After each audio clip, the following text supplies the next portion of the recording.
Bienvenue dans la nouvelle série d'enseignements sur le piège d'une personne prophétique. Alors, avant de commencer à suivre cette série d'enseignements, je vous prie de partager les liens à tous les amoureux du prophétique, à toute personne qui aime le prophétique ou à tout le prophète que vous connaissiez, pour qu'ils prennent aussi part à cet enseignement et qu'ils sachent comment prendre garde face à ces pièges. Et vous serez un canal par lequel un prophète ou une prophétesse ou une personne prophétique sera béni. Alors, si tu l'as fait, prends maintenant place et on va se montrer les choses. Et c'est parti. Dans cette série d'enseignements, je serai en train de vous parler de quelques pièges qui tuent le ministère prophétique, et aussi je ferai mention où je vous parlerai de la relation du prophète avec les autres ministères. Mes frères et sœurs, il est important d'être conscient de pièges dans lesquels le prophète ou la personne prophétique risque de tomber tout au long de leur exercice au ministère. Et parmi ces pièges, je vais parler de quelques pièges, 2 ou soit 3 pièges que vous devez surveiller en tant que prophète ou en tant que prophétesse pour ne pas tomber dedans. Le premier piège à surveiller, c'est le péché d'orgueil, donc le péché de la fierté. Il peut être facile, quand Dieu vous dit des choses avant qu'elles ne se produisent, d'avoir une attitude de « je savais déjà ». Je savais que cela allait arriver. Je savais que cela allait finir ainsi. Prophète, homme frère, vous devez savoir qu'il y a toujours une première étape pour le prophète où Dieu vous parle beaucoup. Cela fait partie de la formation de prophète pour prouver que Dieu parle réellement et pour que vous appreniez aussi à discerner sa voix. Et aussi un moment, pendant que tu grandis dans les prophétiques, un moment tu te rendras compte que certaines personnes prennent des notes à l'église, mais toi tu arrives déjà avec des notes déjà prises. C'est-à-dire, tu écris des choses ou soit des thèmes ou soit des sujets dont Dieu te parle chez toi à la maison le matin. Puis tu le vérifies par rapport à ce que le prédicateur apporte ou prêche, et cela tombe effectivement la même chose. Ça tombe effectivement le même passage que tu as lu chez toi à la maison. Ça tombe effectivement le même thème que le Seigneur t'a donné. Et si cela se produit à plusieurs reprises, il peut être facile de devenir orgueilleux. Dans quel sens et pourquoi? Parce que le fait de connaître les choses avant les autres nous fait sentir importants et peut aussi nous faire sentir plus importants que eux. C'est un écueil très dangereux. Pourquoi? Parce que l'orgueil passe avant la destruction. Je vais vous raconter une histoire. À l'époque, lorsqu'on grandissait encore dans le prophétique, dans notre cercle, c'est-à-dire dans notre mouvement ou soit dans notre équipe d'intercession, on avait une sœur. Et cette sœur, elle prophétisait beaucoup et Dieu l'avait fait grâce de voir. C'est-à-dire, dans le cercle, personne ne pouvait se comparer à elle quand il s'agit de voir un esprit ou de prophétiser. Alors, la sœur, elle était devenue orgueilleuse. Pourquoi? Parce que si elle n'est pas là, vous savez vous-même, le culte ne sera pas motivé, soit le culte ne sera pas mouvementé. C'est-à-dire, les gens n'auront pas le goût de prier. Pourquoi? Parce que si elle n'est pas là, on ne peut pas entendre Dieu nous parler. Si elle ne peut là, personne ne peut dire que Dieu m'a parlé, soit je vis. Alors, on avait beaucoup plus souvent d'elle dans les moments de culte ou soit dans les moments d'intercession. Pourquoi? Parce que c'était elle qui écoutait Dieu plus que nous tous. Alors, cela a créé cela a créé ces pièges d'orgueil dans la sœur jusqu'à ce que elle ne vienne plus au culte. Pourquoi? Parce qu'elle savait que si elle ne vient pas au culte, on ira la chercher. Et c'est ce qui s'est passé.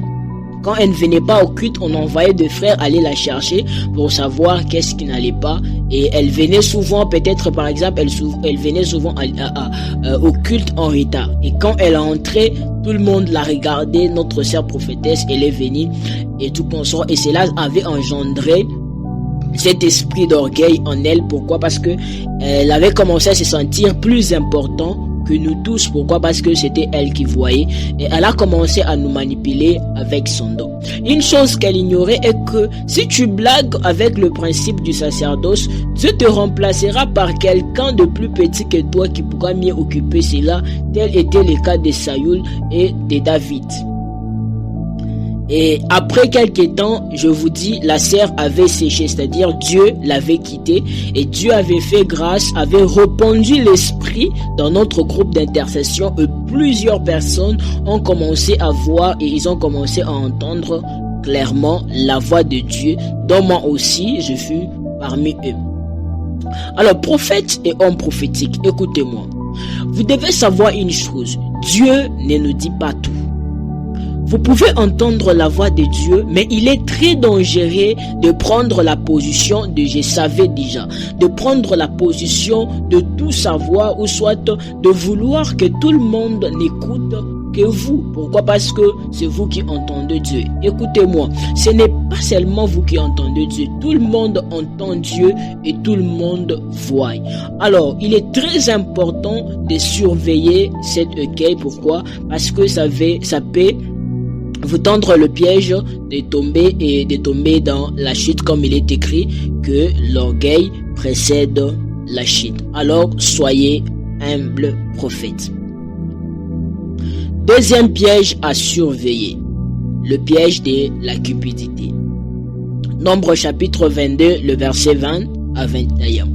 La Bible dit, Dieu vint à Balaam pendant la nuit et lui dit, puisque ces hommes sont venus pour t'appeler, lève-toi, va avec eux, mais tu feras ce que je te dirai. Balaam s'éleva le matin, il scella son ânesse et partit avec le chef de Moab. La Bible appelle Balaam un prophète de Dieu. La Bible appelle Balaam un prophète de Dieu. L'histoire raconte que Balak, le roi de Moab, a demandé à Balaam de maudire les Israélites. Balak avait peur d'eux. Pourquoi? Parce qu'il avait appris, parce que les Israélites, le peuple d'Israël avait conquis certaines de ses voisins, certaines nations qui étaient dans les voisinages. Et ils avaient appris cela. Et Balak pensait qu'il était le prochain à être conquis par le peuple d'Israël. Alors, lorsqu'il est parti voir Balaam, lui, à son tour, il demanda à Dieu quoi faire au lieu de refuser immédiatement leur demande, parce qu'il savait déjà que Dieu ne lui permettra pas de maudire le peuple d'Israël. Mais quand même, Dieu lui répondit en disant, ne va pas avec eux, dans Nombre 22, le verset 12. Dieu lui dit, ne va pas avec eux, tu ne maudiras pas le peuple, car il est béni. Mais ensuite, Balak lui a offert de l'argent. Balaam, qui avait déjà sa réponse venant de Dieu, il est retourné et a demandé à nouveau, Seigneur, tu es sûr que je ne devrais pas maudire ton peuple? Et il ajouta, cette fois-ci que cet homme m'a offert de richesses. Maintenant, laissez-moi vous dire ce que je pense qui se passe ici. J'ai l'impression que la cupidité était déjà au cœur de Balaam. Premièrement, il a eu sa réponse de Dieu, mais il a demandé à nouveau. Écoutez-moi, frères et sœurs. Si Dieu nous interdit quelque chose, par exemple sur le mariage, il te dit ce n'est pas la bonne personne pour toi, soit ce n'est pas la personne que vous devez épouser. Vous ne devez pas passer le temps à questionner encore Dieu en lui disant, Seigneur, est-ce que c'est réellement ta volonté? Écoutez-moi. Parfois, nous entendons la réponse que nous voulons à force d'insister. Et c'était le cas de Balaam. Balaam a entendu D'accord, tu peux les accompagner, tu peux aller avec eux, mais ne fais pas ce que je ne t'ai pas dit. Ce que j'aime, c'est que Balaam, à son honneur, il a prophétisé la bénédiction sur le peuple d'Israël. Maintenant, si vous lisez que Nombre 22, il semble que Balaam a bien fait. Si vous vous limitez qu'à lire Nombre 22, vous allez penser que Balaam avait bien agi. Mais voyons ce qui est écrit dans Apocalypse 2, le verset 14.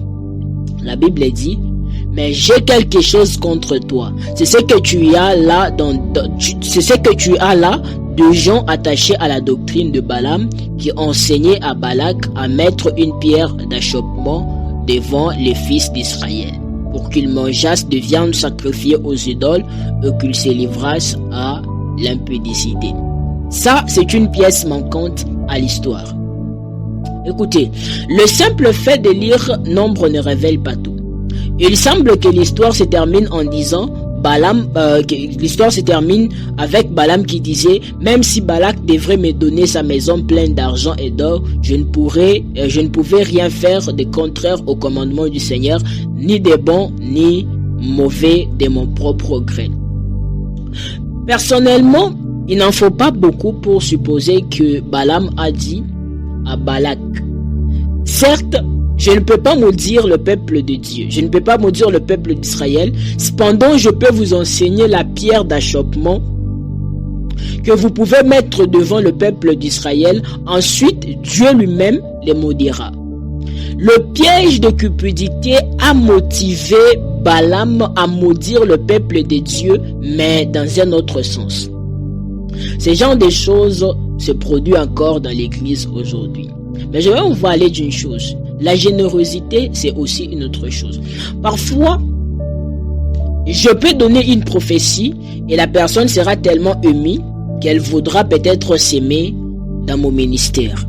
C'est bien d'ailleurs, il y a beaucoup de moments où je prophétisais sur les gens et ils sont revenus plus tard s'aimer dans mon ministère. Ici, il n'y a rien de mal à cela parce que c'est de la générosité.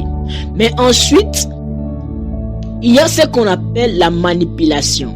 C'est-à-dire, tu ne peux pas obtenir une parole prophétique ou soit pour que tu sois exaucé, il y a un montant qu'il faut donner à cette prophétie. Ça, c'est de la manipulation. Les paroles prophétiques ne se vendent pas. La prophétie non plus ne se vend pas.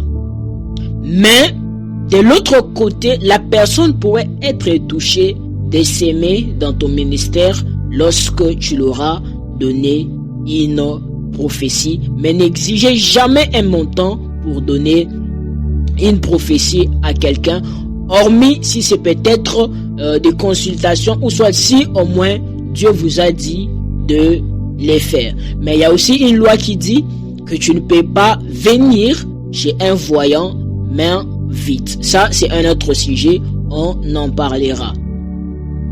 Alors, vous devez savoir ceci, que la manipulation, c'est une preuve de sorcellerie.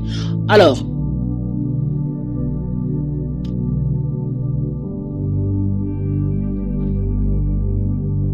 maintenant, je vais vous parler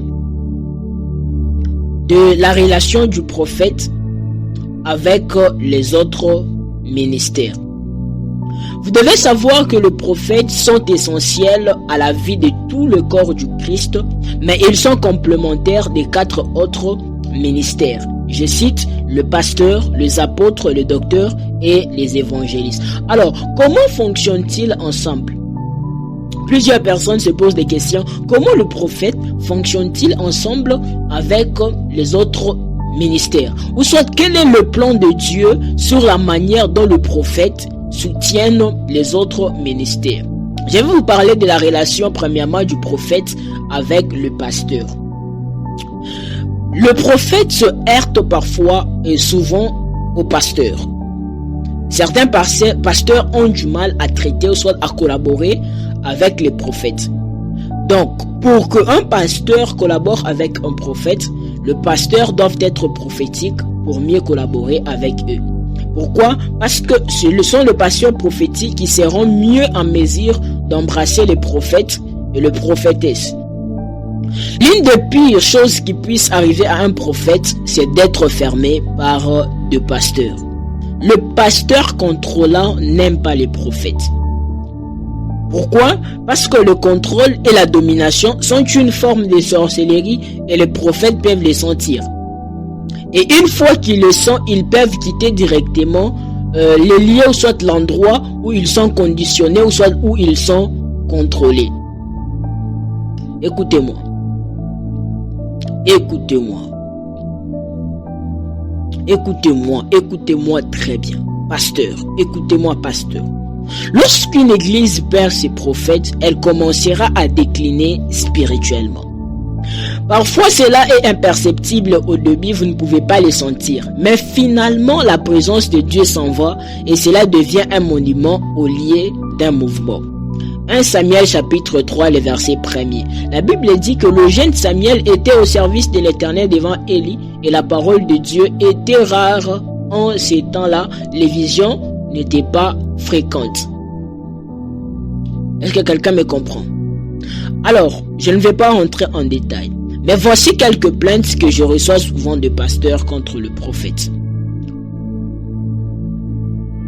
Premièrement, le pasteur accuse le prophète, il dit ceci, que le prophète agisse comme s'ils étaient le seul à entendre Dieu. Ok, écoutez-moi.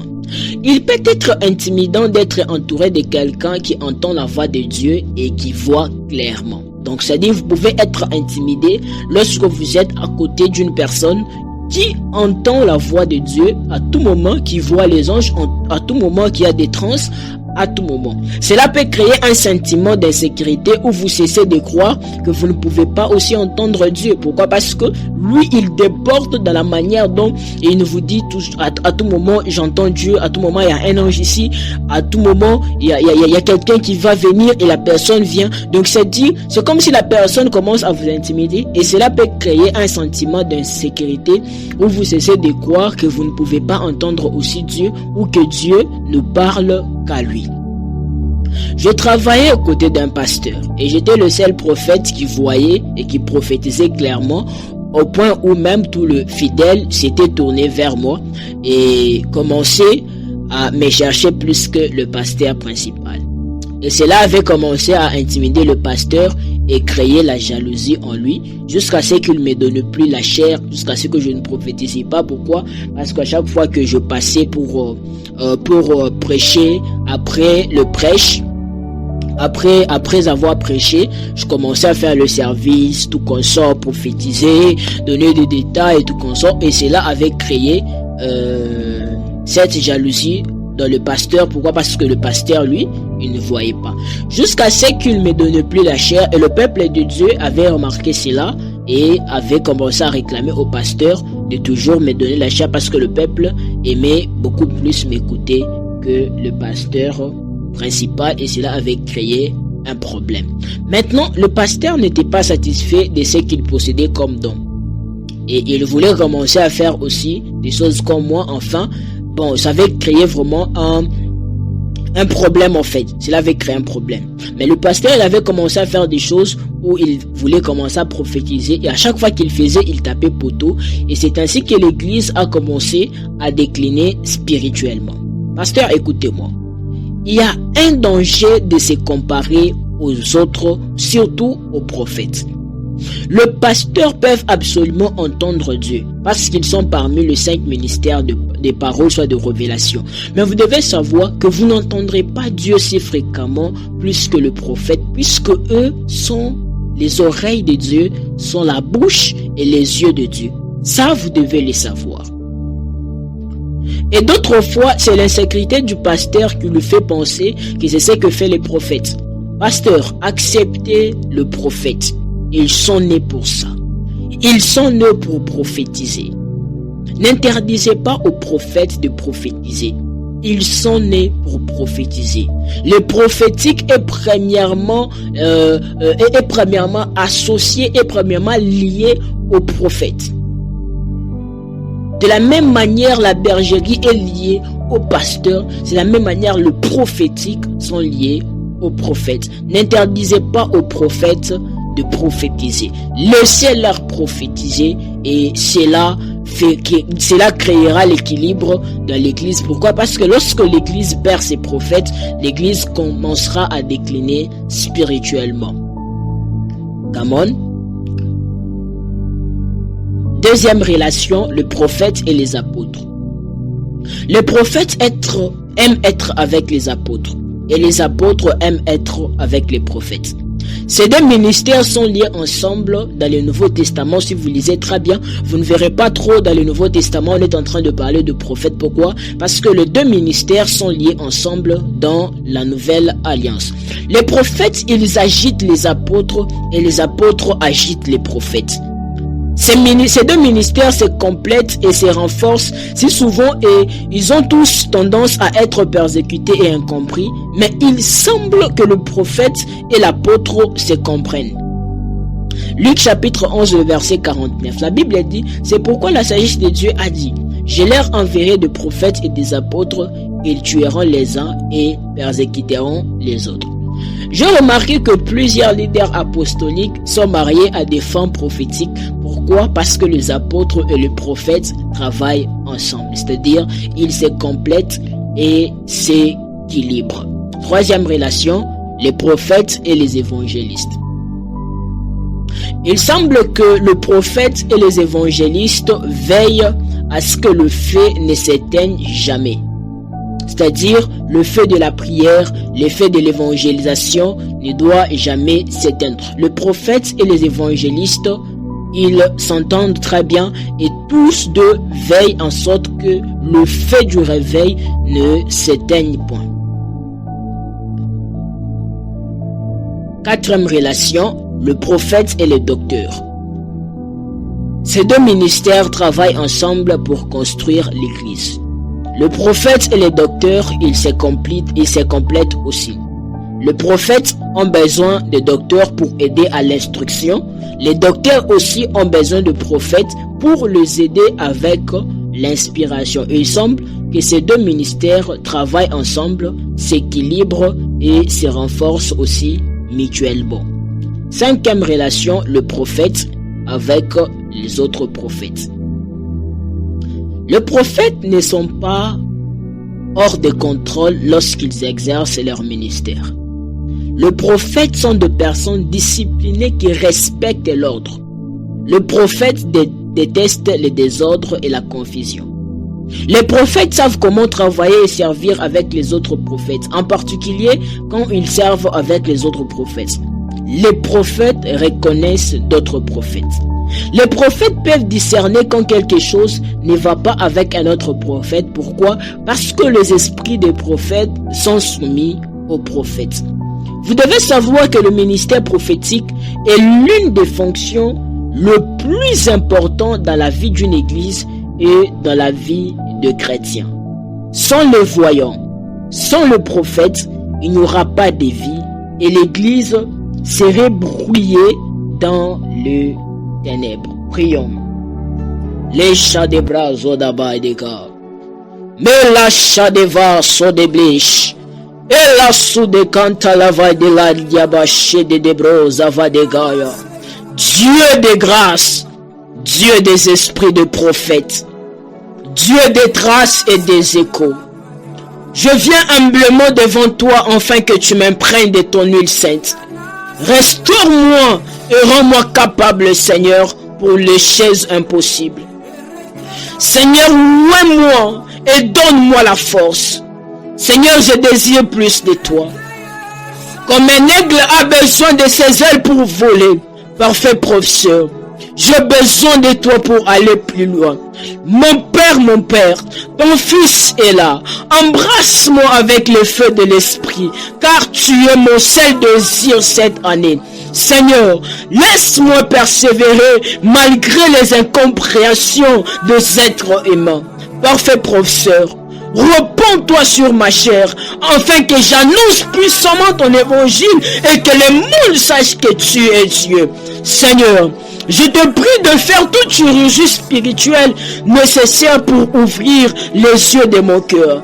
Là où mes perceptions sont floues à cause de faux enseignements ou de l'incrédulité, précieux Jésus, je te donne la permission en tant que grand médecin d'augmenter ma vision pour que je puisse commencer à voir comme toi.